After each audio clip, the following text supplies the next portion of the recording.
Okay, welcome back everybody to another exciting installment of economics. So this video is going to be all about kind of economic basics, get into some pretty simple principles of economics. Starting off with this very first slide we have right in front of us, which is what is economics? So wherever we are in our unit of study, kind of this unit moves around, sometimes the beginning, sometimes in the middle and the end. But we do look at this question of what is economics.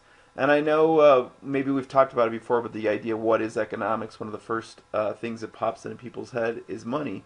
And the reality is economics is the study of how people, just like the definition says right here, try to satisfy what appears to be seemingly unlimited and competing wants through the careful use of relatively scarce resources. We want to make sure we get that written down in our notes. So the simple way of looking at this is basically people need stuff and want stuff, and because there's that demand, there's people that are willing to work to create what they need and what they want. And that kind of basic principle is the core of what economics is. Okay, so as we move into this next slide, we can see kind of what we've talked about before. Maybe this is the first time it's coming up, but this idea of what is the difference between micro and macroeconomics. And this unit kind of falls somewhere between. But micro, as we hopefully already know, is this idea of small picture economics, looking at an individual or maybe one particular business, versus macroeconomics is your big picture stuff. Thinking like countries, ambassadors, trade deals, GDP, NAFTA, things like that. So micro is looking at kind of the small, microscopic, little tiny, versus macro is the bigger. And one of the first things we're going to get into in this unit, like I said, this unit is kind of like in between the two. We're going to look at some big stuff and some small stuff. So one of the first technical terms you're going to have to know is this idea between goods and services. So basically your goods are physical items used for money and trade. So I always describe goods as you can always put your finger on a good. So if we look at this picture, here's Mr. Baker. Oh, what'd you cook for us, buddy? Looks like he's got some fresh baked cookies. Let's say he's selling them. I go to the store, I can pick up the cookie, and I'm actually touching it. That cookie is a good. But then there's also this idea that people are wanting and willing to pay money for things that are called services. And these are like skill-based actions. So one of the first things I always think of is just a mail person. They're providing a service of delivering people's mail, or even if you look at like a teacher, kind of what we're doing right here now. A teacher is a great example. We're providing the skill that local governments think is valuable. They're willing to pay us for it to educate the young people. That's you. If you look at these two things together, there's the word we use for that. If you're ever talking about a good and a service, it's known as a product. So this includes goods and services. So all of the things that are here in this picture are products that people want or need. So if we cruise through, we can kind of, maybe I'll have you do that. Maybe you can pause the video and look at each one of these pictures and then make a guess as to if it is a good or a service. And now let's go back and see what the answers are. So here we have what looks like a person. It's a carpenter. Essentially they're providing the service of building something, whether it's a house or a building or an office building or something like that. I'm not really sure what this guy's doing with the sack over his shoulder. It's looking pretty like a farmer, like that's a bale of corn or something like that. So he essentially has corn. You could put your finger on it, let's just say, and so that service would be, or that would be a service. The baker's providing cookies, which you can also put your finger on. So we have a good. The teacher teaching here, can't necessarily put your finger on that. That's more of that kind of skill, so that is a service. Firefighter also providing the service of helping with accidents, or if there's a building on fire, something like that. Mailman's definitely a service. Fisherman looks like this could be a service, but ultimately if he catches that fish and you can put your finger on it, it's going to be a good. And then a doctor is this last person right here. They are most definitely providing the service of healthcare, basically diagnosing illness and trying to help people get better. So the core of whether somebody's going to be providing a good or a service is based on this concept of needs versus wants. So needs are things that you need to have or must have for survival. So make sure you get that word necessary written down.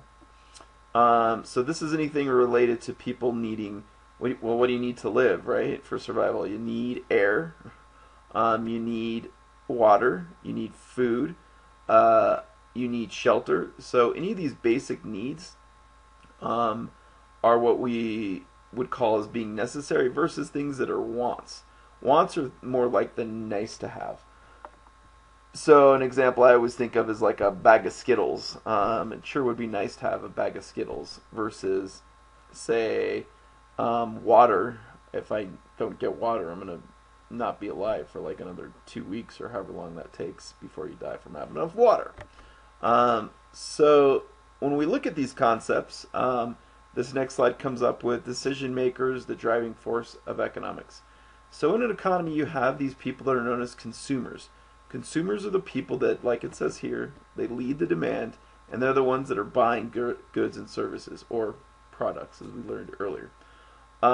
Producers are the people that make or supply the goods and services, so they're the ones that provide the supply.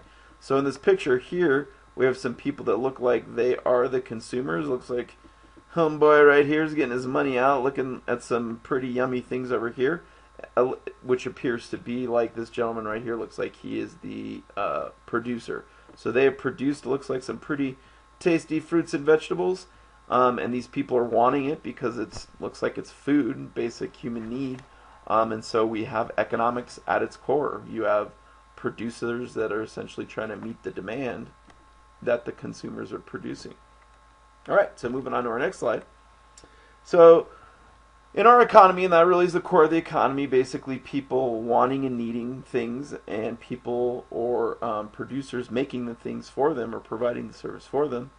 At the core of that economics, you have this idea of being an informed consumer. So anytime you're going to buy something as a consumer, in our modern economy and day and age, it's pretty important to be informed about what's going on with the things that you're getting. Because a lot of times if you're spending money towards something, you're supporting that business, and you might not necessarily want to be supporting that. One of the things that I'll spend a little bit of time on is this idea of a lot of times people want like healthier foods, so they'll buy, if it says on the package like this is natural, they'll buy it not realizing that natural could mean anything. So you might not necessarily be getting what you think you're getting. An example of that would be like, like I said earlier, this idea of natural versus organic. Organic means that you have a stamp of approval from the United States government saying that this really is or has some basis for being healthy, whether it's something that's not like a GMO or something that goes through these processes that are more like what the consumer envisions they're getting. So that's a very common kind of being informed consumer thing that comes up, is this idea that people are essentially are wanting to get something, but they might not realize it. So somebody might want to get quote unquote natural, but in reality they're not getting it. They just don't know because they're not informed. Some other examples of this would be any kind of food or health reason, things like GMOs or food that has, or meat that has antibiotics or growth hormones in it. Also like ethical things, like with factory farming. Sometimes when people are like eating meat, they might not realize kind of what that meat has gone through, and maybe if they knew a little bit more about it, they might make different decisions. So it's kind of up to the consumer to educate themselves and know what's going on. If you are kind of curious about some of these topics around food or like factory farming, there's a ton of videos I have on Google Classroom, and it wouldn't take long to search this up to get some more information about it. Some other things of being informed in consumers, a lot of times there's companies that do animal testing, and people might not realize that, and so they'll buy the product without realizing that they're supporting maybe something they don't want to support. So for example, if you look at this slide, at some point these companies did some form of animal testing, and maybe you didn't realize that. I'll give you one personal example. See this guy right here, the Old Spice. I love Old Spice. I used to use it all the time. I thought it was just did everything I needed it to do. So until I learned that they did animal testing, I was just like, you know what? I love my Old Spice. I love when I put the deodorant on and it smells so fresh. I was way into my Old Spice, but then when I found out that they were doing animal testing, I was just like, I don't think so. You know what? I think I'm gonna look for something else, and that's exactly what I did. I did some research and I found a different deodorant. It was this stuff you know what? I can just have it appear right now. The name and the deodorant. Ta-da! So this deodorant is what I use now, and it's awesome. It is a little bit different. Took a little bit to get used to, but I feel good about my purchase, and I know that I'm not supporting something I don't want to support. So that's another thing about being an informed consumer. Some other things that maybe you didn't realize and are, go along with this idea of being informed consumer are some products like palm oil. If you flip any product over nowadays, there's a chance it might have palm oil in it. This is another product that you might have a demand for it, but it might go to supporting some things that you maybe don't necessarily want to have. So it might be a good idea to research what is palm oil, what are its effects on the environment, and it's really something that you would want to get behind and support. Same thing for fair trade products, whether it's a coffee would be an example of a product that sometimes doesn't have fair trade practices, or clothing as well. If you ever do any kind of research on sweatshops or some major companies that maybe you have or implement abusive practices. Conflict minerals like blood diamonds is another thing that can come up, but there's lots of stuff. If you go to the Google Classroom link, if you want to pause this video and check out some of the informational videos, they'll give you a much better idea of maybe kind of some of the things we want, need, and the producers that are giving it to us are maybe giving us a product that we don't necessarily want. So that's something to think about as a consumer. So speaking of needs and wants, there's really a different way or economic term that comes up around needs and wants that has to do with elasticity. So what this is basically if there's a product that consumers need, like gas, bread, rice, water, things that you need to survive, these products are known as inelastic, meaning there's not a lot of stretch. People always kind of need them. Versus products that consumers want that are things like Skittles or a Ferrari or makeup. These are things that people want, they don't necessarily need, and these are known as like elastic goods, meaning there's a little bit more stretch based on the economy with what people want. So if the economy's not doing so well, that it might tighten up and get elastic, versus if the economy's doing well, it might stretch out like kind of a rubber band and be elastic that way. So that's another thing that's going to come up this unit, so you definitely want to get an idea of the difference between inelastic and elastic. Inelastic is based on products that meet a need. Elastic is based on products that involve a want. Alright, so now we're going to look, as we wrap this video up, at three main resources that come up during economics. One of the first ones is when people need and want stuff that come from the earth. For example, I think this is a picture of oil pump. So people definitely have a want or a need, I guess it's more like a want, for oil, because it goes into so many things we use in our modern economy, like oil for gasoline for cars, or the oil for the engines themselves. So any resource that comes out of the earth that a producer makes for people to meet the need or the want is known as a natural resource. Anything that is created by humans, especially around people's creativity, the effort they put into in the form of work and labor.